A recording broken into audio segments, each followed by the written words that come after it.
Oh, now we are just getting silly here, folks. Because today, what we are doing is we're diving into a report from a website that I have no idea what their credibility seems to be. We are heading over onto bolavip.com, which, based off of my very limited understanding, goes out there and publishes a bunch of stories about a bunch of different leagues. The NBA, NFL, there's some tennis Alcaraz stuff going on over here, and then there's NFL coverage as well. Based off of the website, I think this is based off in the US, but yeah, that's very, very intriguing. Look at this Pedersen update. Oh my goodness, we are not gonna go out there and dive into that. They're just talking about Jake DeBrusk in this article. That is so clickbaity.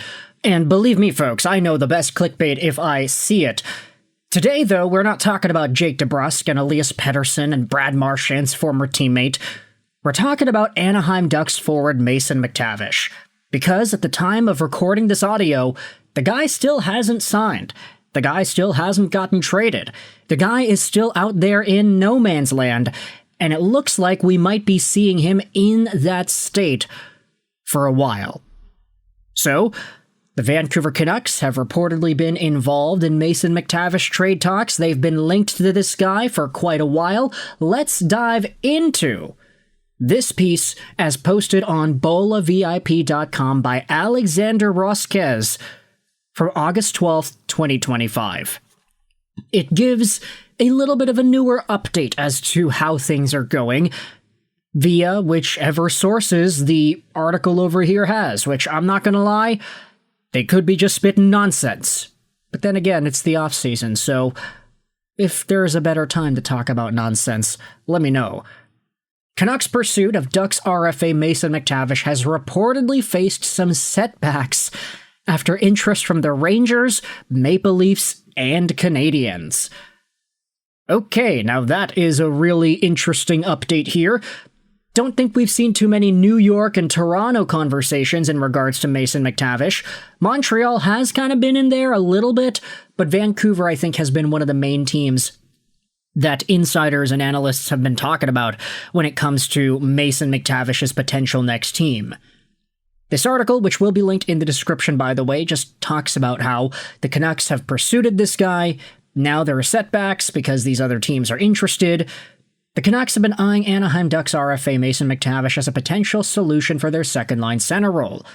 The 22-year-old, drafted 3rd overall in 2021, has emerged as one of the most sought-after young players on the market, with interest not only from Vancouver, but from New York, Toronto, and Montreal. With training camps roughly 5 weeks away, McTavish remains unsigned, forcing speculation over whether Anaheim might consider a blockbuster trade. However, recent updates suggest the Ducks have no plans on moving their rising star, potentially closing the door on any Canucks acquisition. According to Anthony DeMarco of Daily Faceoff, I don't think the Ducks will move McTavish, especially considering the fact that they moved on from Zegras in large part to the former's long-term role with the club. My best guess is that a bridge deal ultimately gets done. The rest of the article doesn't even talk about New York or Toronto or Montreal. It just says that they're interested in the guy before providing any insider info or whatever. And then there's a poll here at the bottom. 78 people going out there and saying, okay, who do you think will successfully sign McTavish in the offseason? There isn't even an option for Anaheim. It's just another NHL team, Montreal, Toronto, New York, and Van. And the Rangers fan base has gotten in there saying that he's the most likely out of any of these teams listed. For now, all eyes are on Anaheim's next move, whether they finalize a bridge deal with McTavish before camp or allow the situation to linger. But one thing seems clear, Vancouver's pursuit of the young Duck star may already be over. Gee, thanks. That is great. I mean, the New York Rangers and Toronto Maple Leafs, these are new ones, I feel. We haven't really discussed them as potential McTavish landing spots either. But I'm just thinking about it like this. I'm thinking about the New York Rangers and their line combinations here. They've already got Trocheck and Miller down the middle. That's pretty much set in stone.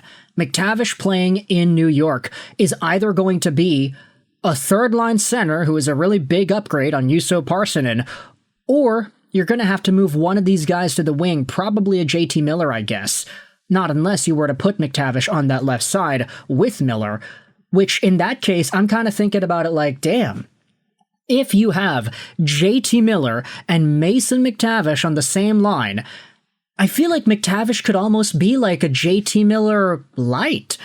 Maybe even somebody who is as good as JT Miller, aggression-wise and physicality-wise, heading into the long term. Now, I don't necessarily think that Mason McTavish is going to have a 100-point season in the NHL anytime soon, the same way JT Miller has had, but if we compare these two guys, that's where things start to get really interesting, because I do see a lot of similarities between JT Miller and Mason McTavish, the way these guys play, how these guys think the game, and the best versions of themselves when you're going out there on the ice with them. Now, I'm trying to click the Elite Prospects Compare button, but it's not going. Come on, folks, please, get me my comparison in here. But I'm kind of thinking of Miller as a potential mentor for Mason McTavish. These guys can complement each other very well. Just take a look at this right here. When Mason McTavish was 21 years old, he had 52 points in 76 games. JT Miller was barely breaking out into the National Hockey League at that time. So McTavish already has a step ahead of Miller in terms of year-by-year progression.